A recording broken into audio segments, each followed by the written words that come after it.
बात मुल्क की करते और आपको बता दें कि मुल्क में इस वक्त वक्फ तरमीमी बिल पर हंगामा जारी है। और इधर मगरबी बंगाल की वज़ीर आला ममता बनर्जी का बड़ा बयान सामने आया है। ममता बनर्जी ने साफ कर दिया कि बंगाल में वक्फ कानून नाफिज नहीं होगा। ये बड़ा बयान और बड़ी खबर कि मगरबी बंगाल की वज़ीर आला ममता बनर्जी ने इस कानून को रियासत में नाफिज करने से इनकार कर दिया है। उन्होंने ये साफ कर दिया है कि बंगाल में ये कानून नाफिज नहीं होगा। साथ ही साथ उन्होंने कहा कि बंगाल को मजहबी बुनियादों पर तकसीम नहीं होने दिया जाएगा और किसी को जायदाद लेने का हक नहीं है। ये ममता बनर्जी की जानिब से साफ कर दिया गया है। आपको बता दें कि ममता बनर्जी ने कहा कि मगरबी बंगाल में वक्फ एक्ट पर तशद्दुद मुजाहिरों के दरमियान वज़ीर आला ममता बनर्जी ने रियासत के मुसलमानों को यकीन दिलाया कि उनकी हुकूमत उनके अमलाक की हिफाजत को यकीनी बनाएगी। जैन बरादरी के जरिए मुनक़दा विश्व नौकर महामंत्र डे से खिताब करती हुई ममता बनर्जी ने बीजेपी पर तंज किया और इत्तेहाद की वकालत की और जोर देकर कहा कि वो बंगाल में वक्फ बिल को लागू नहीं होने देंगी और वो बंगाल को मजहबी बुनियादों पर तकसीम नहीं होने देगी। तृणमूल सरबराह ने कहा कि कुछ लोग उनसे पूछते हैं कि वो तमाम मज़ाहब के मकामात पर क्यों जाती है। उन्होंने कहा कि मैं सारी ज़िंदगी वहाँ जाती रहूँगी अगर उन्हें नुकसान भी पहुँचाया जाए। उन्होंने ये साफ कर दिया कि बंगाल को तकसीम नहीं होने दिया जाएगा।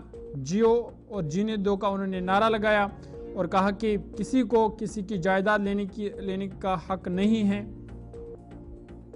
ममता बनर्जी ने कहा कि वो अपने साथ 30% मुसलमानों को लेकर चलना चाहती है और उनकी हिफाजत को उन्होंने यकीन दिलाया कि उनकी हिफाजत को यकीनी बनाया जाएगा, उनकी जायदाद की हिफाजत की जाएगी।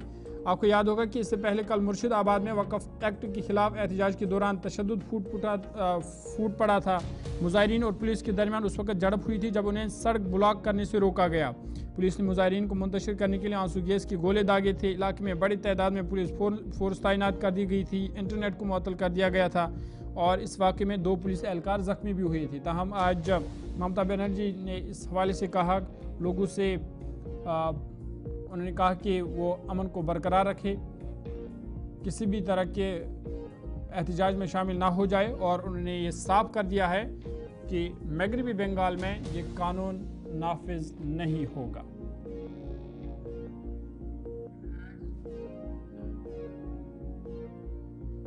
और माइनॉरिटी लोगों को हम एक बात कहते हैं,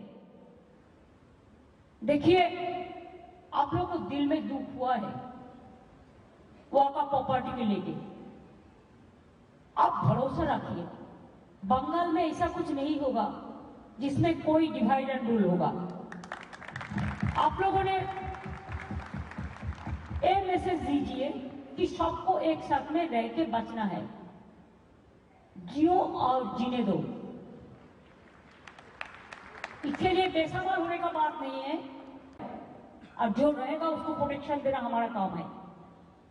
इसी के लिए आप लोगों को भी कोई आप लोगों को भी पॉलिटिकली उस्काता है, provocating that you should assemble and launch a movement. I will appeal to all of you not to do it. Please remember when Didi is here, Didi will protect you and your property. Don't distrust. Let us trust each and everybody. If we are together, then we can win everything.